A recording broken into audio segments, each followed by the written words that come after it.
Family. এখানে মা বোনরা আছেন, এখানে অনেক যুব সমাজের তরুণ তরুণীরা আছে, আমাদের পিতৃমহ অনেক আমাদের পিতামহরা আছেন। এটা একটা ভালো সুযোগ এই পরিবার সম্পর্কে দুটো মৌলিক কথা বলার জন্য। আমি অনেক দিন থেকে যাচ্ছিলাম এমন একটা পরিবেশ। লিসেন ভাই, আল্লাহ পাক একটা আয়াতে বলেছেন, সূরা তাহরিম আয়াত নাম্বার 6, ইয়া আইয়ুহাল্লাযীনা আমানু, হে মুমিনগণ, কু আনফুসাকুম, নিজে জাহান্নামের আগুন থেকে বাঁচো, ওয়া আহলিকুম নারা, তোমার পরিবার বর্গকে বাঁচাও, আলাইহা মালাইকাতুন গিলাজুন শিদাদ, যেই জাহান্নামে কঠোর মনের ফেরেশতা আছেন, লা ইয়াসুনাল্লাহা মা আমারহুম ওয়া ইয়াফআলুনা মা ইউমারুন, আল্লাহ পাক তাদেরকে যে আদেশ করেন সে আদেশ পালনে তারা বিন্দু মাত্র ভ্রুক্ষেপ করে না, মানে বিন্দু মাত্র গাফেলতি করে না। আল্লাহ পাক ভয় দেখাচ্ছেন জাহান্নামে এমন ফেরেশতা আছেন, আল্লাহ যা আদেশ করবেন তাই করবে। এই জাহান্নাম থেকে নিজে বাঁচো, পরিবার বর্গকে বাঁচাও। নিজে বাঁচবো কিভাবে? আমি বলে দিয়েছি কিভাবে। আপনি জ্ঞান অর্জন করবেন, আমল করবেন, হালাল খাবেন, তাওহীদে থাকবেন, সুন্নতে থাকবেন, ইনশাআল্লাহ বেঁচে যাবেন। পরিবার বর্গকে বাঁচাবেন কিভাবে? আসেন শুরু করি শুরু থেকে। শুরুটা হবে আপনার বিয়ে দিয়ে।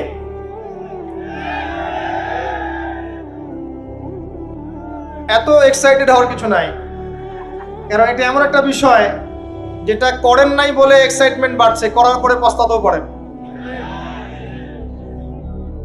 এটা এমনই দিল্লি কা লাড্ডু, যে খাবে সেও পস্তাবে, যে খাবে না সে বেচারাও পস্তাবে। তবে আপনারা খেয়ে পস্তান আলহামদুলিল্লাহ। এমন ভাবে শুরু করেন না পরিবারটা যে আপনি একজন তরুণী, আপনি একজন তরুণ বিয়ে করছেন, বিয়ের সময় দিনদারিতা বাদ দিয়ে অন্য কিছু দেখতে যায় না। যদিও বা অর্থ সম্পদ, বংশমর্যাদা, সৌন্দর্যের কথা হাদিসে এসেছে, হাদিসটা এমন নয় যে তোমরা 4টা গুণ দেখেই বিয়ে করো, এমন নয়। হাদিসটা এমন নয়, অনুবাদটা অনেকেই ভুল করে, অনেকেই ভুল করে। হাদিসে বলা হয়নি কখনো 4টা গুণ দেখেই বিয়ে করো, এটা নয়, বরং বলা হয়েছে 4টা গুণ দেখে বিয়ে করা হয়। কথা বুঝতে পারছেন? কেউ এটা দেখে, কেউ এটা দেখে। তোমরা দিনদারিতে দেখো, না হলে তোমাদের হাত ধুলোয় ধূসরিত হবে। হাদিসটা এমন। এক্ষেত্রে কি আমরা বলবো, প্রথমত বিয়েটাকে সহজ করে দেন।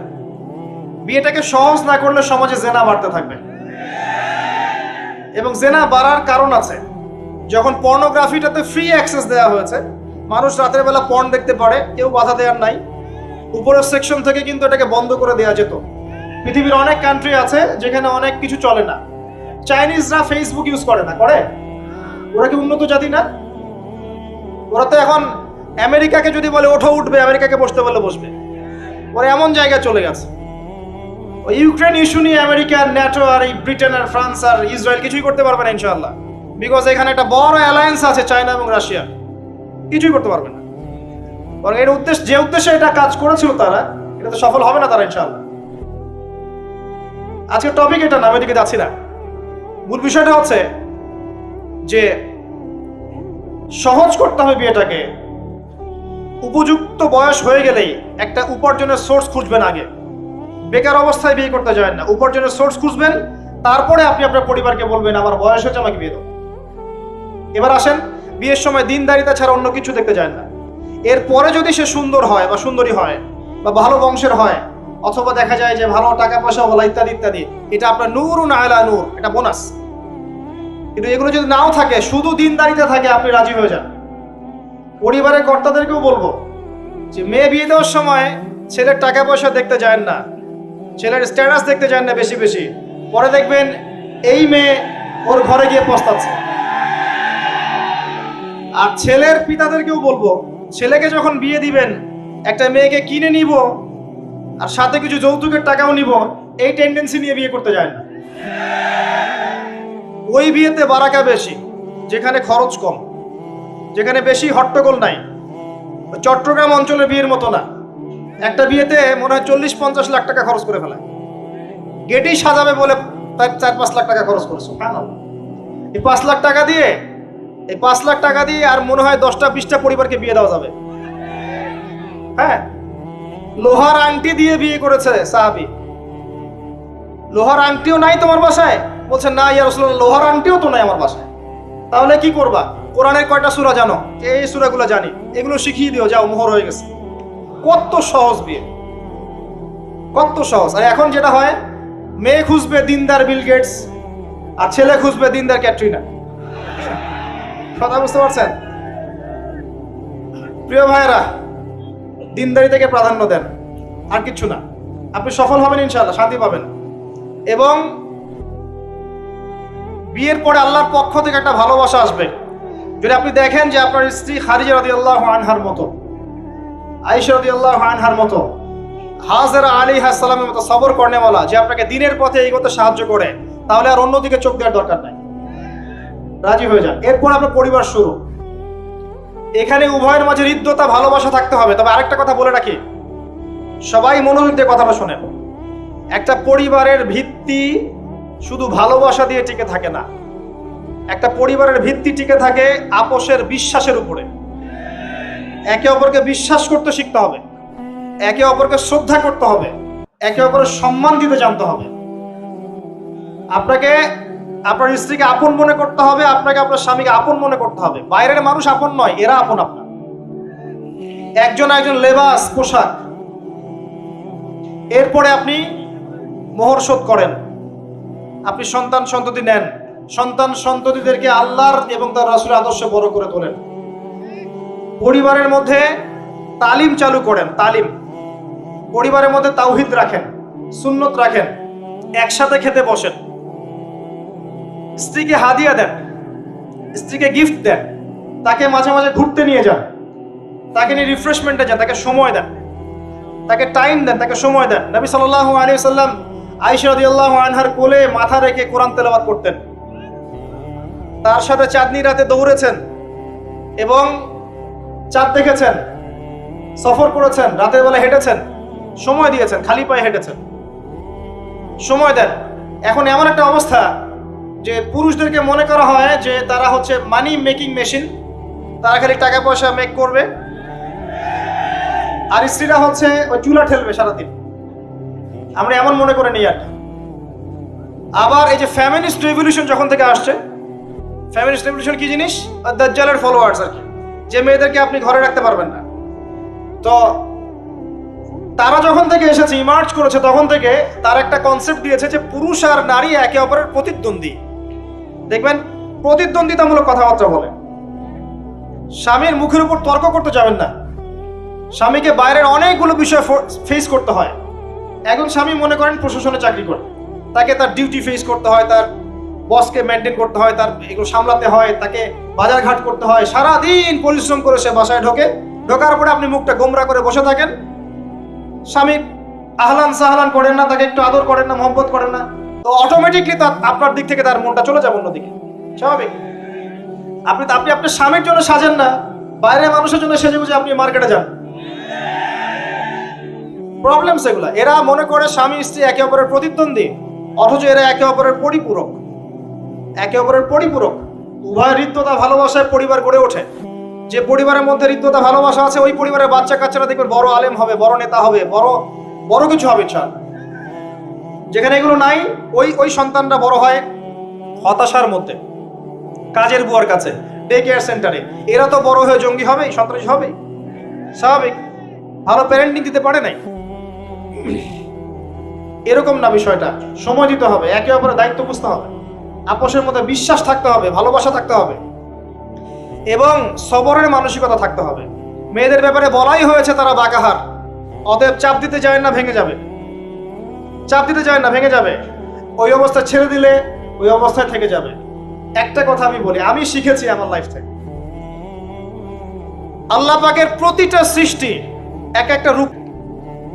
জানেন, রাবার গাছ দেখেছেন? রাবার গাছ, যে গাছ থেকে রাবার হয়, গাছটাকে দেখবেন পরিচ্ছন্ন, গাছটা পরিষ্কার।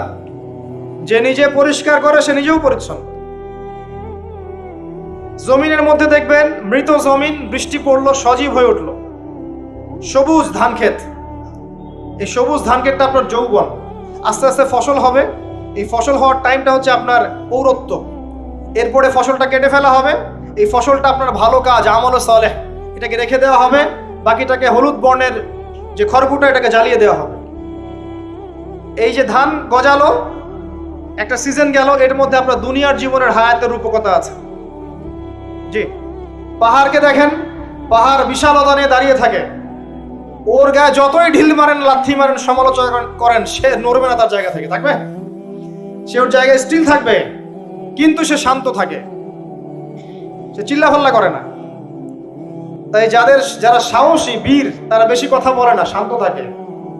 যারা পাহাড়ের মতো দৃঢ়, ওরা বেশি কথা বলে না। সাগরকে দেখেন, বিশাল সাগর, কক্সবাজারে যান, সাগরকে বিশাল সাগর, গর্জন করছে, ভিতরে অনেক সম্পদ, অনেক মাখলুক আছে। আপনি সামনে গিয়ে দাঁড়ান, বিনয়ের সাথে আপনার পা ধুয়ে দিবে, কোনো অহংকার করবে না। প্রতিটা সৃষ্টি আল্লাহ পাকের এক একটা মেসেজ দেয়। ঠিক মেয়ে মানুষও একটা মেসেজ দেয়। কি মেসেজ? আল্লাহ পাক মানুষকে সবচেয়ে সুন্দর করে সৃষ্টি করেছেন, আর মানুষের মধ্যে মেয়েদেরকে সবচেয়ে বেশি সুন্দর করে সৃষ্টি করেছেন। আল্লাহ পাকের সবচেয়ে সুন্দর সৃষ্টি হচ্ছে মেয়েরা, এবং তারা খুব নরম হয়, নরম, প্রজাপতি ধরার মতো। প্রজাপতিকে ধাপ করে ধরতে পারবেন না আপনি, শক্ত করে ধরতে গেলে প্রজাপতি নষ্ট হয়ে যাবে, মরে যাবে। প্রজাপতিকে কোমল ভাবে ধরতে হবে। ঠিক মেয়েদের সামনেও আপনার কোমল থাকতে হবে। বেশি হার্ড হতে যাবেন, শেষ। আমি আপনার গার্লফ্রেন্ডের সামনে কোমল হতে বলি নাই, আপনার ওয়াইফের সামনে হতে বলেছি। কোমল থাকলে আপনি জিতে যাবেন। দেখবেন দুনিয়ার চিল্লা ফাল্লা করছে আপনার বাসায়, আপনি চুপচাপ আছেন পাহাড়ের মতো, কোমল আছেন। 5 মিনিট পর দেখবেন নিজেই ঠান্ডা হয়ে এসে বলছে, আচ্ছা সরি, ভুল হয়ে গেছে। আর যদি আপনি চিল্লা ফাল্লার কাউন্টার দিতে যান, তাহলে দেখবেন সুটকেস গোছানো শেষ, বাবার বাড়ি চলে গেছে। ডিল করা খুব ডিফিকাল্ট। এখানে আপনাকে খুবই সবরের পরিচয় দিতে হবে। আল্লাহ পাক বোঝার তৌফিক দান করুন। আর আমরা মা বোনদেরকে রিকোয়েস্ট করব, 4টা মূলনীতি মেনে কাপড় চোপড় পরবেন।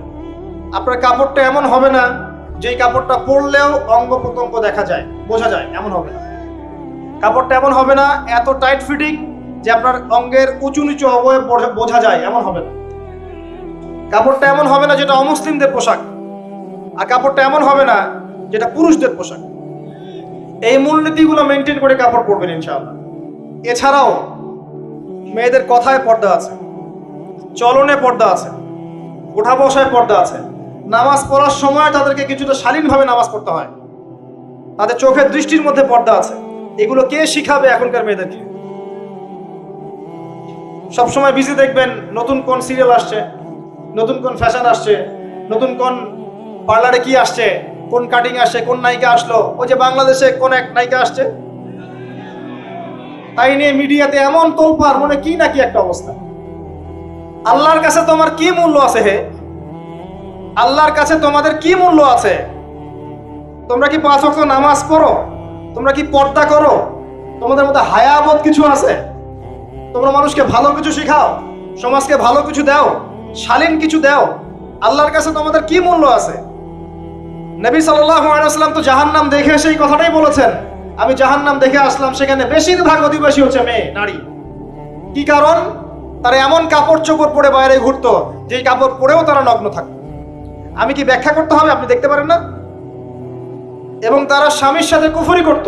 সারা জীবন স্বামী যদি তাদের ভরণ পোষণ দেয়, ভালোবাসে, মহব্বত করে, তাদের জন্য জীবনটা ক্ষয় করে ফেলে, এক পর্যায়ে গিয়ে বলবে, সারাটা জীবন তোমার কাছে কিছুই পাইলাম না।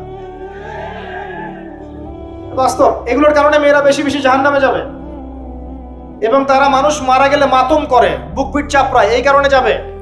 এবং তর্ক লাগলে অভিশাপ দেয় বেশি, এই কারণে যাবে। আল্লাহ পাক আমাদের মা বোনদেরকে হেফাজত করুন। তবে একটা হাদিস আছে সুসংবাদের। নবী সাল্লাল্লাহু আলাইহি ওয়াসাল্লাম বলেছেন, একজন নারী যদি 4টা কাজ করতে পারেন, জান্নাতের যে কোনো দরজা দিয়ে ইচ্ছা প্রবেশ করতে পারবেন। 1 নাম্বার 5 ওয়াক্ত নামাজ, 2 নাম্বার রমজান মাসের সওম, 3 নাম্বার আপনার লজ্জাস্থানের হেফাজত অর্থাৎ খাস পর্দা, এবং 4 নাম্বার আপনার স্বামীর আনুগত্য। ফেমিনিস্ট আকীদার মেয়ে হলে আনুগত্যকে দাসত্ব মনে করে, স্বামীর আনুগত্যকে তারা দাসত্ব মনে করে। স্বামী কে? স্বামীর সম্মান বোঝেন আপনি? স্বামী কে? যার ব্যাপারে নবী সাল্লাল্লাহু আলাইহি ওয়াসাল্লাম বলেছেন, আমি যদি আল্লাহ ছাড়া অন্য কাউকে সেজদা করতে বলতাম, তাহলে মেয়েদেরকে বলতাম তারা যেন স্বামীদেরকে সেজদা করে। আপনাকে আমি কিভাবে বুঝাবো স্বামী কে, স্বামীর মর্যাদা কোথায়? এগুলো কি ইসলাম মেয়েদেরকে ডমিনেট করছে এগুলো দিয়ে? কেন? এই স্বামী আপনার জন্য সারাটা জীবন ক্ষয় করে ফেলে। একটা চোর পর্যন্ত, একটা চোর, একটা করাপ্টেড মানুষ, দুর্নীতিগ্রস্ত মানুষ, সে চুরি করে, দুর্নীতি করে এনে বাচ্চাকে খাওয়ায়। একটা ধর্ষক পর্যন্ত ওর মেয়েকে আদর করে। পুরুষ মানুষ কি জিনিস কেমন করে বুঝবেন? সারাটা জীবন ক্ষয় করে ফেলায়। যদি আপনি তার আনুগত্য করেন, তার সামনে সুন্দর মতো থাকেন, তার কথার সাথে তর্ক না করেন, ভালোবাসা দিয়ে থাকেন, আপনার জন্য সে জীবন দিতে প্রস্তুত থাকবে। এরকম পুরুষ মানুষ। আপনাদেরকে কেউ চোখ তুলে তাকালে চোখ তুলে ফেলাবে, এরকম পুরুষ মানুষ। আর এখন তো পরিস্থিতি ডিফারেন্ট। বাসায় পুরুষ বাইরের ছেলের সাথে ফোনে প্রেম হয়ে গেছে, পালায় চলে গেছে, বিয়ে করে ফেলছে। দেখবেন বাসায় স্ত্রী আছে, বাইরের মেয়ের সাথে প্রেম করে বিয়ে করা শেষ। বিয়ে করলে সমস্যা নাই, ব্যভিচার করে ফেলছে। বিয়ে সে করতেই পারে, সে যদি সমতা রক্ষা করতে পারে, সেটা তার ডিফারেন্ট ইস্যু, এটা অন্য ইস্যু। তো স্বামীর আনুগত্য আপনাকে কিভাবে বুঝাবো? এটা দাসত্ব নয়। নবী সাল্লাল্লাহু আলাইহি ওয়াসাল্লাম বলেছেন, কোন স্বামী যদি কোন স্ত্রীকে চায়, তার প্রয়োজনের জন্য চায়, মহব্বতের জন্য, স্ত্রী যদি চুলায় রান্না করতে থাকে, ওই রান্না ফেলে দিয়ে তাকে আসতে হবে। হাদিস। রাতের বেলা স্বামী স্ত্রী শুয়েছে, স্বামীর চাহিদা আছে, স্ত্রীর কোনো সমস্যা নাই, স্ত্রী ফিট, ইচ্ছা করেই অহেতুক স্বামীকে বলল আমি রাজি না, উল্টা পাশে মুখ করে ঘুমিয়ে গেল। আল্লাহর নবী বলছেন, সারা রাত আল্লাহর পক্ষ থেকে একজন ফেরেশতা আসবে, এসে এই নারীকে অভিশাপ দিতে থাকবে। এখন এগুলো হাদিস শুনলে বলবে যে ইসলাম তো মেয়েদেরকে ছোট করছে। একজন মেয়ে তার, একজন স্বামীর কথা বলছে, স্বামী তার মেয়ে, তার স্ত্রী, তার মা, তার বোন, সবাইকে তার মিরাসের হক দিতে হয়। একজন মেয়ে তার বাবার সম্পত্তি পায়, কোনো কোনো ক্ষেত্রে তার ভাইয়ের সম্পত্তি পায়, তার স্বামীটা তো পাই, তার ছেলেরটাও পায়। নানি হলেও সম্পত্তির হক আছে। একটা মেয়েকে চতুর্দিক থেকে সিকিউর করা হয়েছে ইসলামে। তারপরেও কিছু ফ্যামিনিস্টের কারণে এরা বলবে যে মেয়েদেরকে ইসলাম ছোট করছে। হ্যাঁ, মেয়েদেরকে ইসলাম কেন ছোট করছে? কারণ পর্দা করে যে বাইরে বেরোতে বলেছে, ঢ্যাং ঢ্যাং করে নগ্ন হয়ে বেরোতে নিষেধ করেছে, এই কারণে। যদি বলে যে হ্যাঁ ইসলাম আপনাদেরকে ফ্রি মিক্সিং এর স্বাধীনতা দিচ্ছে, আপনারা সবাই ফ্রি মিক্সিং করেন, গেঞ্জি পরেন, টি শার্ট পরেন, স্যান্ডো গেঞ্জি পরে বাইরে ঘুরে বেড়ান, টাইট ফিটিং প্যান্ট পরে বাইরে ঘুরে বেড়ান, সব জায়গায় আপনারা ফ্রি মিক্সিং করেন, পর্ন দেখেন, জেনা করেন, মদ খান, ইসলাম খুব ভালো। তখন তোমাদের জন্য তো ইসলাম নয়, তোমরা জাহান্নামে যাও, আল্লাহর কি আসে যায়? ইসলাম তোমাদের জন্য নয়, তোমরা জাহান্নামে গিয়ে মরো, ইসলামের কিছু যায় আসে না। আল্লাহর ওয়াস্তে পারিবারিক আদর্শের দিকে ফোকাস করেন প্রিয় ভাই। নিজে জাহান্নামের আগুন থেকে বাঁচান, পরিবার বর্গকে বাঁচান, পরিবার একটা পার্ট হচ্ছে আপনার পিতামাতার সাথে খারাপ আচরণ করতে যায় না আল্লাহর ওয়াস্তে। সেই ব্যক্তির জন্য ধ্বংস, যার পিতামাতা বেঁচে আছে, তাদের হক আদায় করে সে জান্নাতে যেতে পারবো না, তার জন্য ধ্বংস। আরেকটা অংশ আছে আপনার সন্তান সন্ততি, বাচ্চা কাচ্চার প্যারেন্টিংটা খুব সুন্দর করে করেন। যখন আপনি স্ত্রীর সাথে মিলন করতে গিয়েছেন, তখন দোয়া পড়েন, আল্লাহুম্মা বিসমিল্লাহি আল্লাহুম্মা জান্নিবনা শাইতান ওয়া জান্নিবিশ শাইতান মা রাযাকতানা। আমার মনে হয় এখনকার জেনারেশন যেগুলো আছে ফাসেক, মাদক সেবন করে, পর্নোগ্রাফিতে আসক্ত, ইয়াবাখোর, স্মাগলিং করছে, চুরি করছে, হাবিজাবি, ধর্ষণ করছে, আমার মনে হয় না তাদের পিতামাতা তাদেরকে জন্ম দেওয়ার সময় এই দোয়াগুলো পড়েছিল। কারণ পিতামাতা এই দোয়া পড়লে ওই সন্তানকে শয়তান স্পর্শ করতে পারে না। সন্তান হবে, সন্তান ছেলে হোক মেয়ে হোক, আপনার এটা নিয়ে মন খারাপ করার কিছু নাই। একজন কন্যা সন্তানকে লালন পালন করে সৎপাত্রে পাত্রস্থ করলে এই মেয়ে পরকালে আপনার জন্য জাহান্নামের আগুন থেকে ঢাল হয়ে যাবে। যার কাছে দুইজন মেয়ে আছে, দুইটা মেয়েকে সে ভালো করে মানুষ করেছে, নবী সাল্লাল্লাহু আলাইহি ওয়াসাল্লাম বলছেন সে জান্নাতে আমার সাথে এমন করে থাকবে। এইভাবে কেউ যদি বিধবার দায়িত্ব নেয়, সেও নবী সাল্লাল্লাহু আলাইহি ওয়াসাল্লামের সাথে এইভাবে থাকবে। এতিমের দায়িত্ব নেয়, এইভাবে থাকবে। ফ্যান্টাসিতে ভুগছেন, একটা এতিম মেয়েকে বিয়ে করেন, একটা অসহায় তালাকপ্রাপ্ত মেয়েকে বিয়ে করেন, একটা বিধবা মেয়ে যার স্বামী মারা গেছে, কেউ নাই দেখার, তাকে বিয়ে করেন, তারপরে বোঝা যাবে আপনার মধ্যে কতটুকু দিন আছে। আর বর্তমান সভ্যতা আমাদের কি সমাধান দিবে? সবাই যদি দিনদার একটা করে ক্যাটরিনা খোঁজে, এই এতিম, এই বিধবা, এই যাদের দেখার কেউ নাই, এই মেয়েগুলা কি রাষ্ট্রের সম্পত্তি হয়ে থাকবে? এদের দায়িত্ব কে নিবে? পুরুষরা যদি দায়িত্ব না নেয়, কে দায়িত্ব নিবে? এখন কেউ যদি ওদের দায়িত্ব নিতে যায়, তখন তাকে আবার খারাপভাবে উপস্থাপন করা হয়, এই ব্যক্তির মনে হয় চরিত্র খারাপ।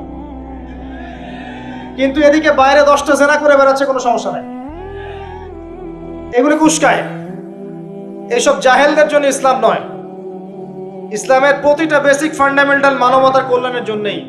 এগুলোকে ফরজ করা হয়নি, আপনি নফল, আপনার সামর্থ্য থাকলে আপনি করতে পারেন, না করলে কোনো সমস্যা নাই। কেউ যদি করে যে ইসলাম পরিপূর্ণরূপে পালন করার চেষ্টা করছে, এটার উপর আমল করার চেষ্টা করছে, তাহলে আপনি তাকে ক্রিটিসাইজ করছেন কেন? কি সমস্যা আপনার? আরেকটা পার্ট হচ্ছে সন্তান সন্ততি। বাচ্চা কাচ্চাকে ছোটবেলা থেকেই মানুষ করতে হবে এমন ভাবে যাতে করে বড় হয়ে এরা এই উম্মার খালিদ এবং ওমর হতে পারে। বাচ্চা ছোট বাচ্চাকে আপনি ভালো খাবার দেন, মায়ের স্নেহ দেন, বাবা মার সাথে রাখেন, একটু গ্রাম্য পরিবেশে নিয়ে গিয়ে তাকে বড় করেন। কেন বলছে কথা? এখানে পরিবেশ সুন্দর থাকবে, সে দৌড়াবে ধুলার মধ্যে, মাঠের মধ্যে খেলবে, সুন্দর ভাষা শিখবে। এরপরে তাকে ভালো প্রতিষ্ঠানে পড়ান। প্রতিষ্ঠানটা এমন হবে যে প্রতিষ্ঠানে জেনারেল শিক্ষা, ইসলামিক শিক্ষা একসাথে দেয়া হচ্ছে, সে সব শিখবে। আমার ছেলে কোরআনে হাফেজও হবে, আমার ছেলে ডক্টরও হবে ইনশাআল্লাহ। এভাবে করে তোলেন। আধুনিক হন, মাথাটা খাটান, ব্যাকডেটেড মানসিকতা বাদ দেন। বিশ্বটা এগিয়ে গেছে, আমাদেরকে এগিয়ে যেতে হবে। একমুখী জ্ঞান দিয়ে আপনি কিচ্ছু করতে পারবেন না এই যুগে। দ্বিমুখী শিক্ষার একটা হারমোনিয়াস কম্বিনেশন দরকার। আমাকে কোরআন জানতে হবে, সায়েন্সও জানতে হবে, নাহলে আমি সায়েন্স দিয়ে কোরআনকে ব্যাখ্যা করতে পারবো না, কোরআন দিয়েও সায়েন্সকে ব্যাখ্যা করতে পারবো না। জানতে হবে, আমাদেরকে শিখতে হবে, পড়তে হবে, প্রচুর পড়তে হবে। বাচ্চাদেরকে ছোট থেকে বড় করেন এভাবে। আস্তে আস্তে গিয়ে দেখবেন তারা যখন কিশোর, তাদের বন্ধু বান্ধবের সার্কেলের দিকে খেয়াল রাখেন। আপনি বাবা হিসেবে তার বন্ধুর মতো আচরণ করেন, মা হিসেবে তার সাথে বান্ধবীর মতো আচরণ করেন, তার সাথে ক্লোজ হন, তার সমস্যাগুলো জানার চেষ্টা করেন। তাকে ফ্রি মিক্সিং এর মধ্যে পড়াশোনা করতে দিবেন না, না হলে স্কুল লাইফে সতীত্ব হারিয়ে ফেলবে। অনেক সময় অনেক মেয়ে আছে স্কুল লাইফে সতীত্ব হারিয়ে ফেলেছে, কলেজ লাইফে যেতে যেতে প্রস্টিটিউশনে চলে গেছে। অনেক মেয়ে আছে, এগুলো টপ সিক্রেট না, এগুলো সব ওপেন সিক্রেট। এখন ঘরে ঘরেই সমস্যা, মানুষ লজ্জায় বলতে পারে না। যে কটা মিডিয়া আসে এগুলো তো আমরা জানি, ঘরে ঘরেই সমস্যা ঢুকে গেছে, মানুষ লজ্জায় বলতে পারে না। ছোট ছোট বাচ্চা মেয়েদেরকে পর্যন্ত রেপ করা হচ্ছে এখন। এটা সেই ফ্যামিলিস্ট রেভলিউশনের কারণেই হচ্ছে। যত বেশি জেনাকে উস্কে দেওয়া হবে, তত বেশি ধর্ষণ বাড়বে। ধর্ষণ বাড়তে বাড়তে এক পর্যায়ে বাচ্চাদেরকে ধর্ষণ করা বাড়বে। এরপরে কি হবে জানেন? এরপরে মানুষ সমকামী হবে বেশি বেশি, ছেলের সাথে, নাউজুবিল্লাহ। তারপরেও কি হবে বলে যাচ্ছি, এরপরে আরো একটা ধাপ আসবে, যখন মানুষ গবাদি পশুর সাথে জেনা করবে। দেখে নিয়েন, এগুলো হাদিসে এসেছে, এমনি এমনি বলছি না, মানুষ এগুলো করবে। বাচ্চা কাচ্চাকে বড় করেন, ভালো খাবার দেন, ওকে খেলাধুলা করতে দেন। ও যত বেশি খেলাধুলা করবে, ও শরীরটা ক্লান্ত হবে, তখন খাবে ভালো, বেশি খাবে, ব্রেন শার্প হবে, ওকে ওর নেতৃত্ব দেওয়ার যোগ্যতা অর্জন হবে। ওকে খেলাধুলা করতে দেন, ওকে ব্যায়াম করতে বলেন, ওকে সাঁতার শেখান, ওকে তাইকুন্ডু শেখান, ওকে ফিজিক্যাল এক্সারসাইজ শেখান। ওই ডিভাইসে অ্যাডিক্টেড করবেন না, উল্টাপাল্টা কার্টুন দেখান না, উল্টাপাল্টা অ্যানিমেশন দেখান না, এমন গেমসের মধ্যে আসক্ত করে দিয়েন না, বাসায় ডিভাইস দিয়ে দিয়েন না, সারাদিন এগুলো খেলছে, এগুলো দিয়েন না। ওকে কায়িক পরিশ্রম করান, একটু বড় হয়ে গেলে বাজারে পাঠান, বাস্তবতা শিখুক, সংসার করতে শিখুক, ডিল করতে শিখুক, সামাজিক হতে শিখুক। ওকে সামাজিক বানান, গাছ লাগানোর কাজে ওকে ইনভলভ করে দেন, রক্তদান কর্মসূচিতে ওকে ইনভলভ করে দেন, ওকে সমাজ কল্যাণমূলক কাজ করতে শুরু করে দেন। দেখবেন ও সামাজিক হবে ইনশাআল্লাহ। কম্বল বিতরণ করতে বলেন, ত্রাণ দিতে বলেন, ওকে উৎসাহ দেন, নামাজে উৎসাহ দেন, রোজা রাখতে বলেন। মেয়ে ছোট থেকে মেয়েকে পর্দা করতে বলেন, বলে ও দেখবে যে আমার মা যখন বাইরে যায় তখন এই পোশাকে বাইরে যায়। আলহামদুলিল্লাহ, আমি দোয়া করি আল্লাহ পাক আমার মেয়েকে যেন খাদিজা রাদিয়াল্লাহু আনহার মতো কবুল করে। আমাকে বলেছে যে বাবা আমি 5টা বোরখা নিব। ওর বয়স 3 বছর। ওকে ওর মা বলেছে যে বাইরে যেতে হবে বাবার সাথে একটা প্রোগ্রামে। ও বলছে আমি বোরখা পরবো, না হলে যাবো না। আমি অবাক হয়ে গেলাম যে আমি কিন্তু ওকে বলিনি বোরখা পরো। মানে আপনাকে পরিবেশ বলে দিবে, একটা পরিবেশ, একটা সুস্থ পরিবেশে আপনি যদি আপনার বাচ্চাকে বড় করেন, আপনার বাচ্চা দেখবেন সুস্থ হয়ে বিকশিত হবে ইনশাআল্লাহ। একটা অসুস্থ পরিবেশ দেন যেখানে ঝগড়াঝাটি, মারামারি, রাহাজানি, কাটাকাটি, সুদ, ঘুষ, জেনা, ব্যভিচার আছে, এই যে আপনার অপসংস্কৃতি আছে, আপনার বাচ্চাটা আস্তে আস্তে নষ্ট হয়ে বেরোবে। পরিবেশ দিতে হবে। অসুস্থ পরিবেশের মানুষ কখনো সুস্থ জাতি উপহার দিতে পারবে না। তো এই বিষয়গুলোর দিকে খেয়াল রাখেন। মেয়ের পোশাকে খেয়াল রাখেন, তবে মেয়েকে কার কোলে তুলে দিচ্ছেন এটা খেয়াল রাখেন। এই যুগটা খুব কঠিন যুগ, কাছের মানুষদেরকে দ্বারা মেয়েরা ধর্ষিত হচ্ছে, খুব খেয়াল রাখেন। বাসায় কাজিনের এত থ্রু অ্যালাউ করেন না, কাজিন সম্পর্ক থ্রু করেন না, অ্যালাউ করেন না। আপনার মেয়েকে মেয়েদের ব্যাচ একটা পুরুষ টিচার পড়াচ্ছে, ওই ব্যাচে আপনি মেয়েকে পড়তে দিয়েন না। একটা কোচিং এর ভাইয়া বাসায় এসে আপনার মেয়েকে প্রাইভেট পড়াবে গোপন কক্ষে, এগুলো করতে দিয়েন না। পরে আপনার মেয়ের ইজ্জত চলে গেলে আপনি হামাও করবেন, তখন আপনি অ্যাক্সেস করে দিচ্ছেন, জেনার সুযোগ দিচ্ছেন। শয়তান উস্কে দিবে, শয়তান তো চাচ্ছেই জেনা করাতে। মেয়েদেরকে মেয়েদের পরিবেশে পড়ান, ছেলেদেরকে ছেলেদের পরিবেশে পড়ান। ওরা বড় হোক, ম্যাচিউরড হোক, যখনই বিয়ের বয়স হয়ে যাবে দ্রুত বিয়ে দিয়ে দেন। বিয়ের পরে না পড়াশোনা করুক। বিয়ের পর পড়াশোনা করে অনেকে বড় আলেম হয়েছে, অনেকে বড় জাতির নেতাও হয়েছে। আমাদের জাতির পিতার ইতিহাস দেখেন, কত বছর বয়সে তিনি বিয়ে করেছিলেন, ইতিহাস দেখেন। একজন প্রেমময়ী নারী যদি পাশে থাকে, একজন ব্যক্তি বিশ্ব জয় করতে পারে। এই যে প্রমাণ দেখিয়ে দিয়েছে, করেন নাই? এরকম আগেকার মানুষদেরকে দেখবেন, ম্যাচিউরড হয়ে গিয়েছেন, বিয়ে করেছেন, এরপরে স্ত্রী পাশে ছিল, বিশ্বকে ডিল করেছে, নেতৃত্ব দিয়েছে। এই বিষয়গুলোতে খেয়াল রাখেন। পরিবারে হারাম ঢুকতে দিয়েন না। পরিবারটাকে ইসলামিক মূল্যবোধে গড়ে তোলেন। কু আনফুসাকুম ওয়া আহলিকুম নারা, এই হাদিসের উপর আমল করেন। আল্লাহ পাক তৌফিক দান করুন, আমিন।